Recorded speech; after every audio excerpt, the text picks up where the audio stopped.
So while today's topic is value proposition, and this is one of the most important topic in any startup building, and obviously one of my favorite topics also.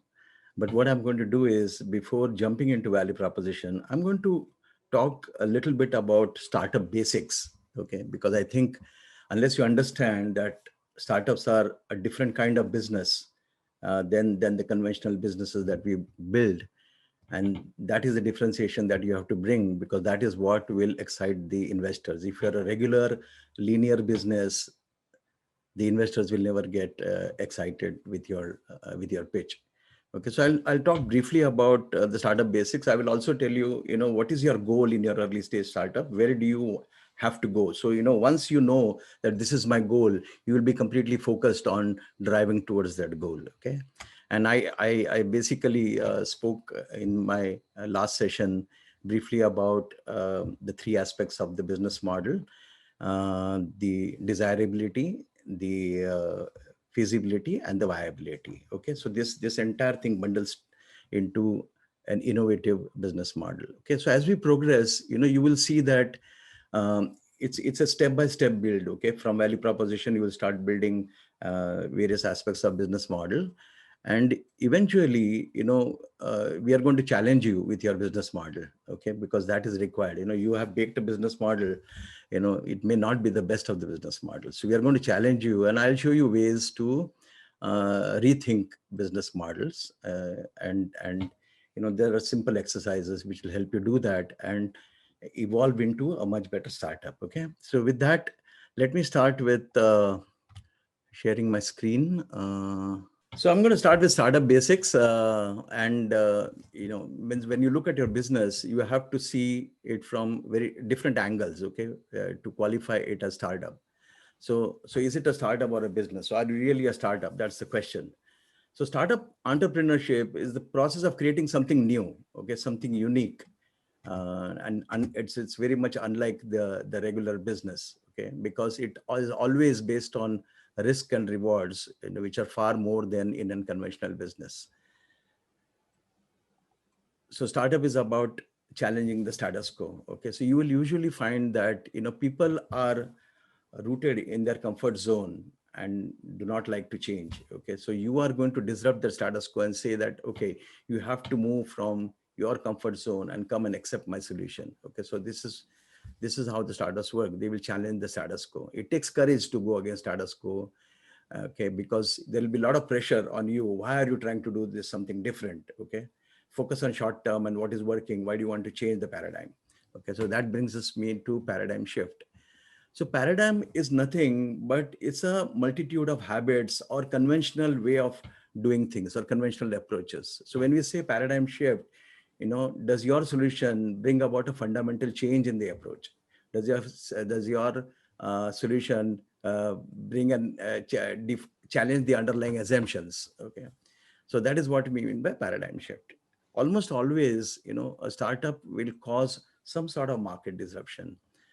Sometimes the market disruption is huge, sometimes the market disruption is smaller. Okay, but it will invariably cause some sort of market disruption because you are challenging the status quo. Very simple. Okay, and there are ways to cause market disruption, and we will talk about that in the coming sessions. The most important thing that you have to understand is a startup is going to uncover hidden customer needs. Okay, so this is your sweet spot. Okay, because this is the blind spot of your competitors. They have not seen the hidden customer needs which you have, and that is what will make it so special and so different from the other people. Startups are also very fast paced. Okay, so they are always driving the top line. In the early stage, we do not really bother about how profitable, what is my EBITDA, and all those kind of things at all. Okay, we are largely focused on the top line, but we have an eye to the future that there is a way for me to get profitable maybe over a few years. Okay, so but your initial focus will intensely be on a fast paced top line growth. Okay, the other thing about startup is an innovative business model. Okay, so people think that I have a very nice pattern and that should help me build a nice startup. It's seldom the case. It's not just a pattern and your technology, but how you put a model around it. What is your revenue strategy, what is your scalable strategy, what is your partnership strategy. All these things together form what we call as a business model, and this is very critical for you to build a good startup. And Uh, finally, it's a high risk high reward situation. It's not a situation you are getting into saying that I don't want to take any risk and I want to build a startup. It will never happen like that, because unless you take high risk, okay, you are not eligible for high rewards. Okay, and startup is always a situation where you want to go for very high rewards. Okay, otherwise you would rather do a job, right? There are different types of startups. Okay, there is a lifestyle startup. What is a lifestyle startup? Lifestyle startup is, I have certain skills. Okay, I have certain passion and I'm going to pursue that passion. Okay, so let's say I am a nice photographer and I that's my passion and I want to build a business out of that. So that's a lifestyle business. You are trying to run that business so that you are earning money rather than working somewhere else. Okay, so that's typically a lifestyle startup. And these are like small scale businesses. These are like very small scale businesses. The other kind of startup is a viable startup. That is, right from the word go, you are trying to design a startup which somebody is going to buy. Okay, and most of the startups are built like that. Okay, so in Silicon Valley, that's how we try to build startup, that someday somebody is going to find a huge value in this startup and going to buy it, not because of your revenue, but because of the value you have built. And that's why I spoke of value creation earlier. Okay, and we will talk of all these things, as we go around in subsequent sessions. So if you're building a viable startup, you have to think right from the beginning, what will make my startup viable? Why will somebody be interested in buying this startup? Okay, and who can be a potential buyer for my startup?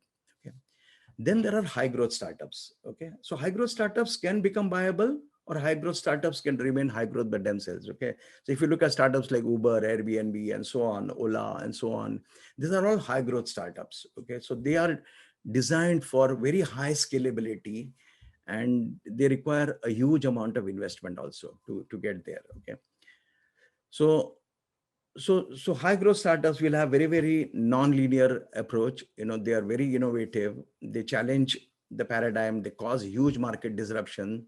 Okay, and they are basically targeted to go the IPO route. Okay, so you will become an IPO company. And then there are social impact startups. Okay, these startups are not um, designed for profit as such, while they could make profit, but they have a purpose of social impact. Okay, they care more about the impact that they cause, and what change in the society can they bring. Okay, so these are the social impact startups. They are very different kind of startups than the conventional business startups, because they have a purpose, and the purpose is to bring about an impact. And the people who invest in these startups are also very different. These are called impact investors. Okay, so there's a different category of investors who will put their money in social impact startups. So the question to you is, where does your startup fit in this whole thing? If you think that your startup is a lifestyle startup, then this program probably is not the right program for you, because you're just trying to build a simple business right out of that.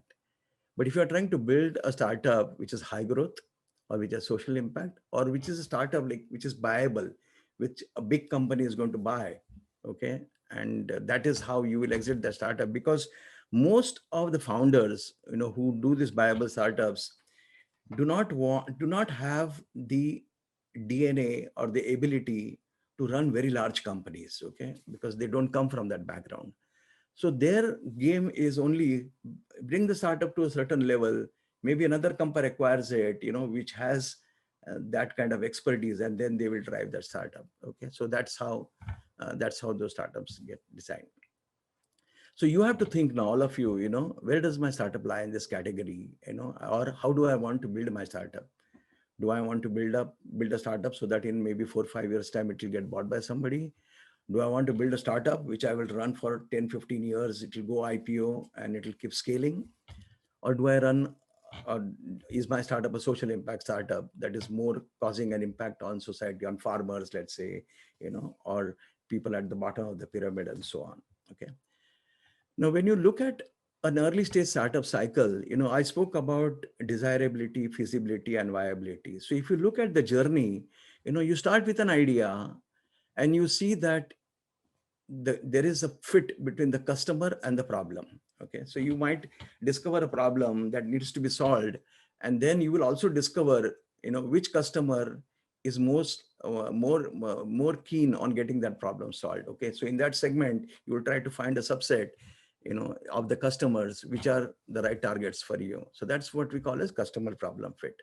So this is where, if you hear Alankar, he talks about testing our hypothesis. That is the ethnographic research. You will go talk to the customer, find out which are the right customers, how the problem impacts them, and so on, and then decide, should I go to the next step? Okay.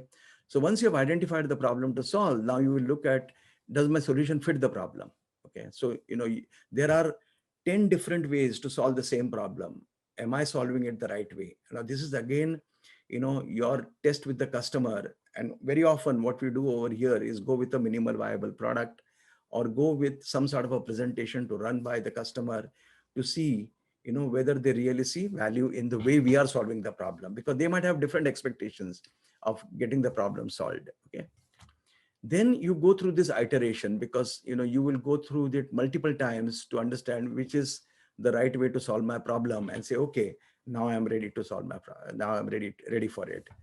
So in this stage you will start attracting customers. You start your first customer, second customer. B2B situation, you are looking at which are my first 10 customers. In a B2C situation, you're looking at which are my first 100 customers, which are my first 200 customers, and so on. Okay, and try to work on their feedback and see how they behave. Okay, and that is where we come to a situation of what we call as product market fit. Product market fit means the product that I'm making, the market really loves it and wants it. Okay, not just buys it but continues to use it. That is important. Okay, so if somebody comes, let's say you have event be kind of a startup, where people come in, and they come in, I have got 5,000, I've got 40,000 people. Okay, do they continue to engage? Okay, do they continue to use that product, or they downloaded and now they're dropping out? Okay, so if you see that they are dropping out, you don't have a product market fit. Okay, and there are various ways to find product market fit, but you will know the product market fit very easily, because you will start seeing quick organic growth. Okay, that means the system will start selling itself. That's when we say you are reaching a product market fit. Moment you get product market fit, you are going into growth phase. So this is the stage where you are now ready to raise your series A round, or the bigger rounds, 5-10 million rounds. Okay, until that time you are in smaller rounds.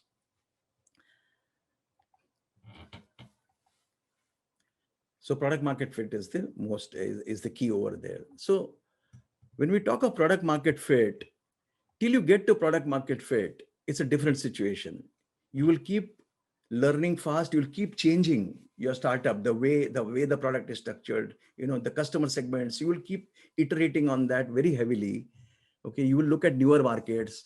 Okay, you will say that, okay, this problem is not going well, I'm going to find a new problem to solve, and it is okay. The problem that you started with solving, like for example, what is that company, Digilabs, right? Or Robolabs. They started with a particular type of solution. Now they may say that, no, this is not how we want to offer our center of excellence. And I have a different model, and that is perfectly fine, because this will keep happening, because you are now in the journey of exploration. Okay, you are not in the journey of execution. So you are not going to look at one single customer segment. You're going to look at couple of customer segments. How can I address which one is really working for me, and start going deeper into that. Okay. So with that background, I hope everybody understands that, when you're looking at your startup, because I see a few startups over here, which need to heavily innovate on their business models. Okay, because they look very linear, and that is what will happen during the course of this program. So I'll talk here about now value proposition. Okay, so we spoke of value creation, and you'll always see this word value come in all the discussions that we do. Okay, so I'm going to go back to the last session, and I presented this business model.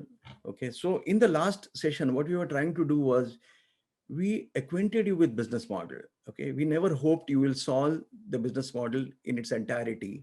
Okay, nor did we expect you to have a completely baked business model, because business model will keep evolving. Okay, and I will show you examples of matured companies innovating their business models on a regular basis. Okay, so we spoke of value. Value, that is your value proposition, your promise, your product, your value that you are going to give to the customer. You're going to create that value for the customer, and you're going to capture that value. And I in the slides that I sent, I said value is what you provide and price is what the customers will pay, and that is how you capture that value. Okay, and finally your value delivery chain. How are you going to create your promise so that you can take it to the customer? But today we will just look at these two aspects. Okay, your promise and your value creation. So what we are going to do is we are going to only look at these two components of business model. That's it. Okay, you forget about anything else in the business model, because in the last class we mentioned that who is your customer and what is it that you are offering to the customer. Okay, unless you have an alignment between these two, okay, it will not work. And this is the number one reason for startup failure. This is the number one. That's why value proposition is so very important. Okay, 95% of startups fail because they build something that nobody wants. Okay, so this is the number one reason why startups fail. Okay, and this is what we also called as the valley of death for an early stage startup. So obviously, you do not want to be in this valley of death. You want to build something that people want, and which is why you have to understand your customers so that you can make things that people want. Okay, but when you try to make things that people want, you will realize that the stated preferences, what the customer says he wants, is not actually what he wants. Okay, so this is very tricky. Okay, so if you go and ask the customer, okay, what do you want? Okay, for example, Henry Ford, okay, went and asked people what, because they were horse carriages, right? So he said, what do you want? They said, we want faster horses. Okay, but if we were to do faster horses, we would have never seen an automobile, right? So what he said is, people can say things, but what is it that they really want? So this is where we have to look at revealing their preferences. Now, how do we reveal this customer preferences? And it's very simple. Okay, to reveal customer preferences, I will give another example. There is an airline here called Spirit Airline. Okay, and when they did customer survey, they asked people, what would you like in a new airline? And the people said that we like good entertainment, good seats, good legroom space, and so on. Okay, good elbow space, and so on. But actually, when they really looked at how those people were behaving, they discovered that these are people, young people taking cheap flights. These are backpackers who are really looking for cheap flights. Okay. So the revealed preference was completely different. So how do you understand revealed preference? Simple. So this is where the design thinking process comes in. Observe, listen, and experience. Okay. So if you look at why, observe, listen, and experience. Okay. So you have to keep observing these people, your customers of yours. Okay, closely, what they're doing, why they're doing. Okay, you have to listen to them. Okay, and you have to ask them open-ended question and not tell them that I have this learning management software and then I want you to use it. No, so you ask him a very open-ended question where he tells you, what is hurting him right now. Why would he look for a new solution? Okay, and then experience it yourself. Nothing like your experience. Okay, for example, the way Uber happened was, the founder was stranded in Paris in the night and he was not able to call the taxi. And he says, hey, what if I really could make a call on this smartphone and call a taxi, and it would be here in minutes. Okay, that's how Uber was born, right? So it was his own experience which led to thinking that, yes, this is a pain which people would want solved, and can I solve that? Okay. So number two is, again, whatever users claim does not work, right? Because users always think in terms of existing solutions. Okay, users have no idea that it is possible to bake a new solution considering the technology that is happening, considering there are market shifts, considering there are new things happening in the industry. The user is always thinking in terms of existing solution. Okay, so you have to change that from thinking of existing solutions to the goals that they want to achieve, and we will get to that in this session itself. Okay, so if I ask you, what should you be focusing on, okay, as a startup, what would be your answer? Anybody? Which one of this will you focus on?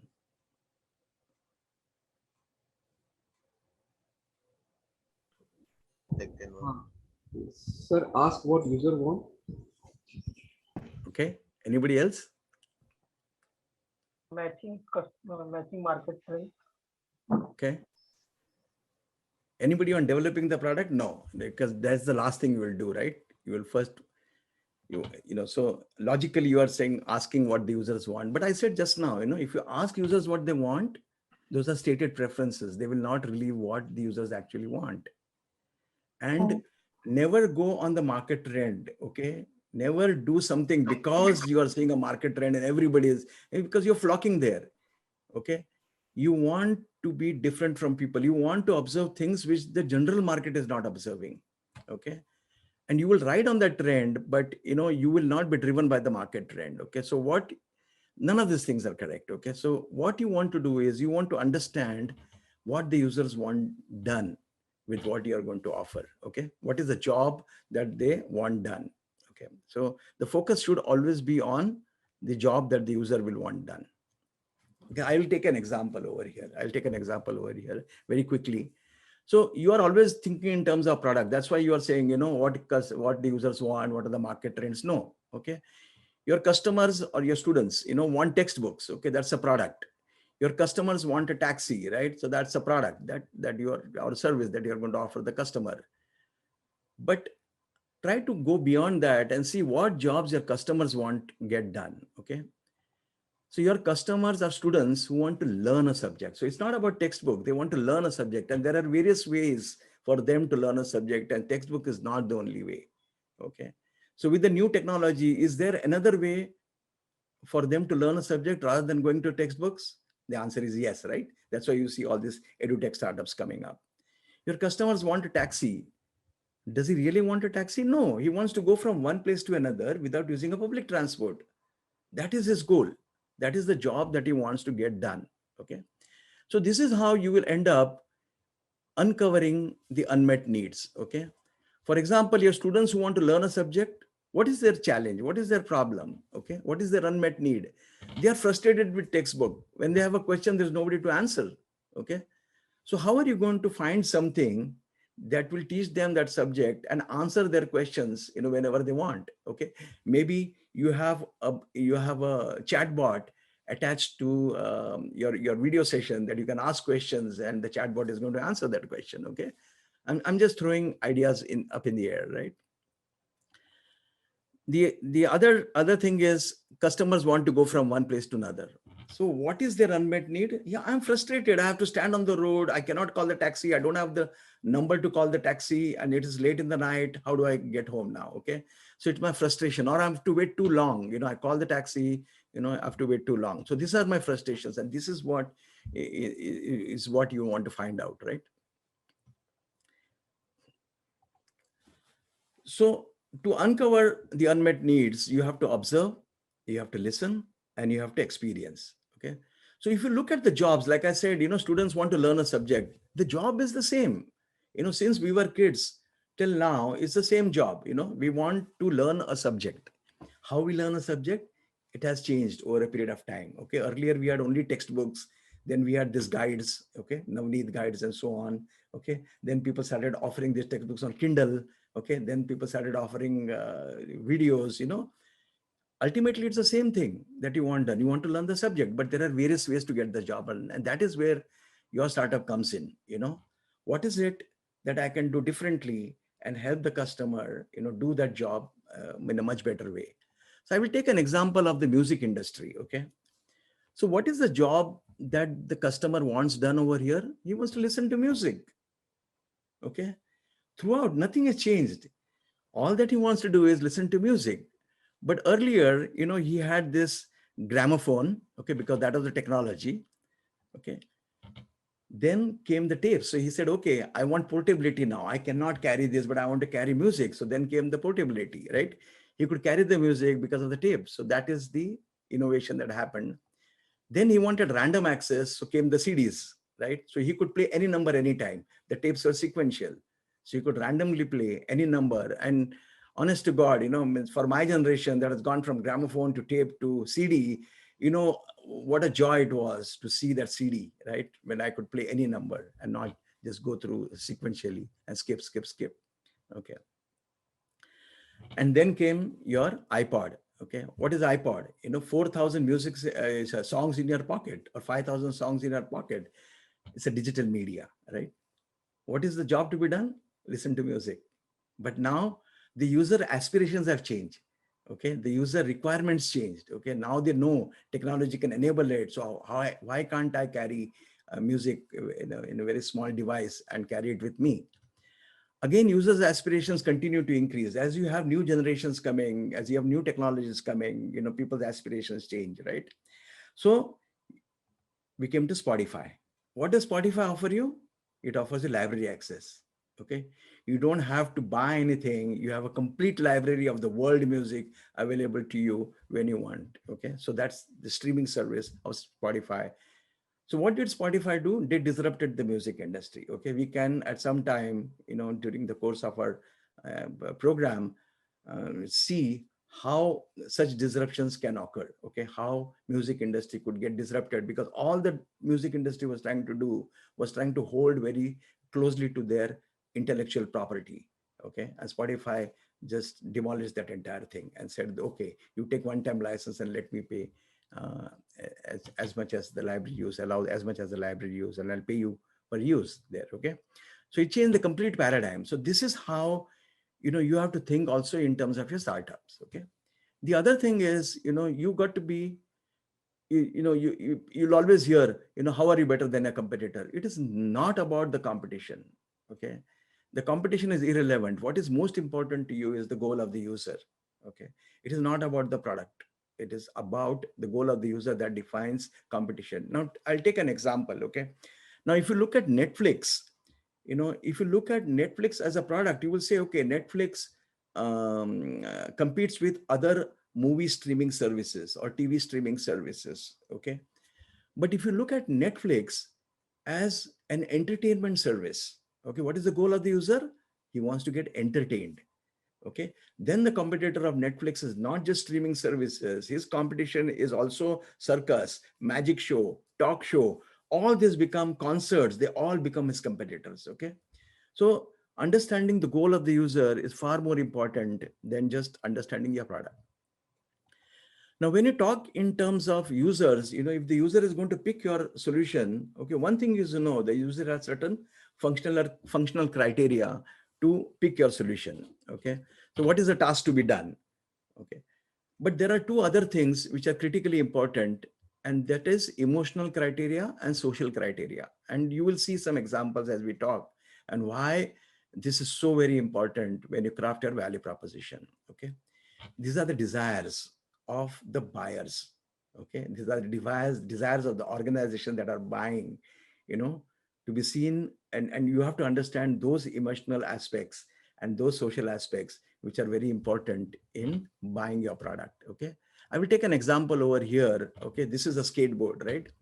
So if you see to the left over here, it's a carbon skateboard with bearings, titanium hardware, polyurethane wheels, and so on. Okay, so what is this? This is the functional design of the skateboard.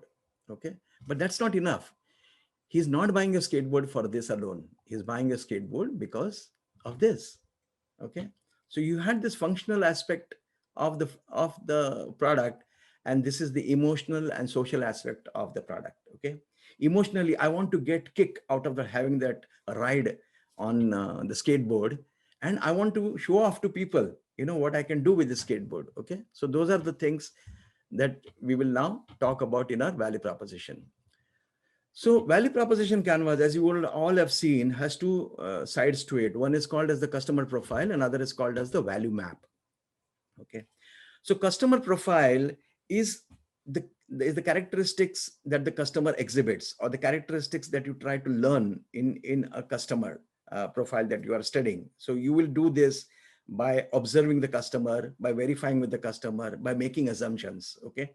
And because you are making assumptions, you will be talking to customers and trying to validate your assumptions, and the profile will keep evolving over a period of time as we go through this entire acceleration program.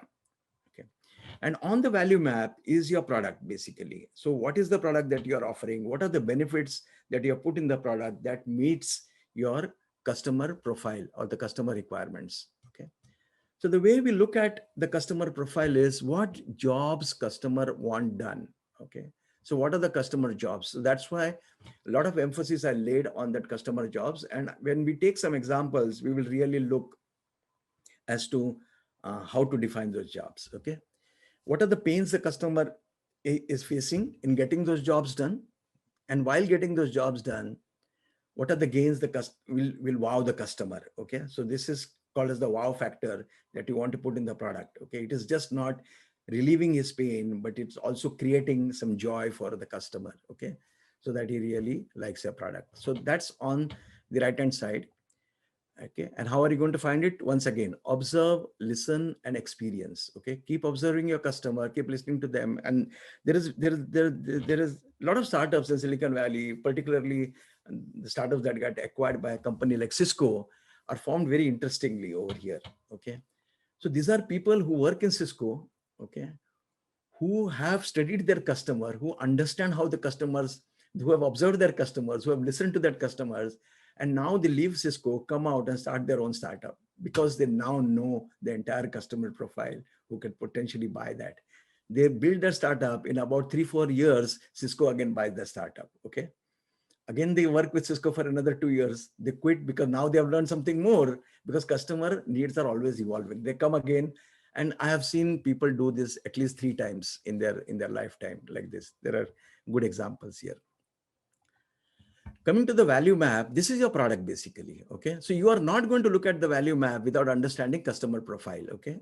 Then you come to value map saying that, okay, how do I relieve the pains of the customer? How do I create gains for the customer? Okay. And, you look at how your product is able to do that. Okay. And this is a complete iterative process until you find that there is a fit between what the customer requirements are, what will work for the customer, and what you are offering in the market. Okay. So that is, and on the left hand side, I say it iterative because you will see a lot of product iteration over here in terms of build, measure, and learn. Okay. So this is the agile cycle that you will use. Okay. You will build something, show it to the customer, measure the customer feedback, measure the customer reaction, see how the customer is using it, learn from that, and completely keep evolving that product. Okay. So that's how the build, measure, learn model really works. So what are we trying to do today? But through the value proposition, we are trying to get a magic fit between what you make and why people buy it. So that's the bottom line on the value proposition canvas.